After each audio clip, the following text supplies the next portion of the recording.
Goeiemôre julle. Ek hoop julle het 'n wonderlike oggend sover. Ek groet julle hier uit Hartenbos uit. Ons is 'n bietjie by die see op vakansie en dit is so lekker om nog steeds net op te staan en die golwe te hoor en daai God se verteenwoordigheid wat jy so voel in die golwe. Dit voel altyd vir my so. Ek geniet dit so om net te luister na daai golwe. Maar ek wil met julle vandag sommer 'n testimony deel. En, so 'n paar jaar gelede, soos altyd, of soos elke maand, en hierdie testimony is regtig om vir jou te wys net weer eens hoe betroubaar God is en hoe goed God is. Dit gaan nie oor my nie, dit gaan oor God. Ons doen dit vir God en dit is die doel van alles, om vir God te eer. Maar, so 'n paar jaar gelede, toe bly ons nog in die Koue Bokkeveld, en soos altyd gee ons tiende aan die kerk, nie omdat dit iets gedwing is uit 'n religious mindset uit nie. God sê wel in Malachi 3, dat bring jou volle tiende. Bring die volle tiende na die voorkamer toe, sodat daar iets te eet in my huis kan wees. En toets my hierin, sê die Here die Almagtige, toets my of ek nie die vensters van die hemel vir jou sal oopmaak nie, en vir julle reën sal uitgiet, meer as wat jy kan gebruik. So, God sê vir ons moet ons tiende gee, maar ons doen dit uit 'n hart uit van, ek weet wie my God is, ek weet dat ek hom kan vertrou, ek weet dat hy voorsien vir my en my familie, hy beskerm my gesin.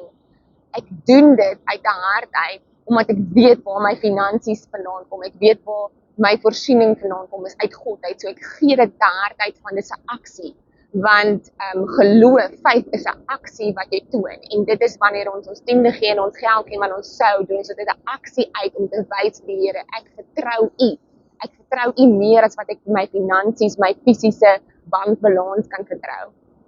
So is ons toe nou, Koue Bokkeveld, ons lewe van een salaris af, van Hannu se salaris af, ek het nie gewerk daai tyd nie. En dis amper die einde van die maand, meer in die middel van die maand. En ek dink ons het soos R400 oor in die bankrekening. Ek en Hannu gesels, dit is so ons moet maar nou, my man, kom ons sou hierdie laaste geld, want either way, ons het nog net vir Caleb daai tyd gehad, gaan ons nie finansiëel survive hierdie maand nie. Ons het dan nog so 'n bietjie kos in die huis en wat, maar kom ons sou dit. God sê ook toets my hierin. Kom ons sou dit, ons gee geld vir die kerk, want ons gaan nooit nie survive. Ons sê vir niemand dit nie, ek meen ons het vir niemand enigiets gesê nie, ons sou daai geld in die kerk in daai selfde aand, bless een van ons vriende vir ons, met oorgenoeg geld om die res van die maand te survive. Ons het vir niemand dit gesê nie, en dit is net 'n aksie van, God sê, toets my in. En hy is so ongelooflik, hy is 'n pappa wat vir jou meer sal sê, hy sê hy gaan vir jou meer gee as wat jy ooit kan gebruik even. En die rede hoekom ek maar hierdie met julle deel, want dit is maar altyd 'n ding, maar Andri, wat as ek nie geld het nie? En op die einde van die dag vir my, hoekom hierdie weer eens op my hart gelê het hierdie week is, ons is altyd van, miskien het jy nou al daai onder die knie, dan sê jy vir die Here, maar Here bless my besigheid, bless my dat ek vir ander mense kan bless. En hierdie week het die Here ook net weer vir my gesê van, kom ek vertrou jou met die wat jy het. So ja, jy wil nog en nog hê, sodat jy nog kan gee, maar ek het nou eers begin leer wat dit eintlik is, ek sê vir Caleb, dit is lekkerder om te gee as wat dit is om te kry.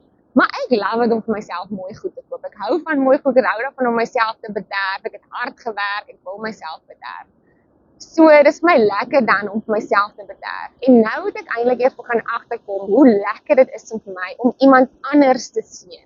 Want daai klerestuk, of daai ding wat jy gaan vir jouself koop, hoe baie geluk bring dit jou eintlik, maar daai verskil wat jy in iemand se anders se lewe kan maak, daai verskil wat jy regtig iemand kan bless. God sê hy love a joyful giver. En God sê gee wat op jou hart is. So dit is nie dat jy nou moet voel jy moet dit nou doen nie. So praat met die Here wat hy op jou hart sit, gee dit. Maar ek wil net vir julle sê is moenie sê jy het nie om te gee nie, want ons almal het altyd om te gee. En dit gaan nie daaroor as dit R1 is of R5, dit gaan oor jou hart agter dit. Maar kom ons gee en kom ons help mekaar. Hebreërs 11 sê, om te glo is om seker te wees van die dinge wat jy nie sien nie. Jy kan nie dalk dit sien nie, maar jy weet wie God is. Jy is seker wie jou God is. So in Proverbs 11:25 sê die Here, a generous person will prosper. Jy sal prosper. Dit is 'n belofte wat God vir jou maak.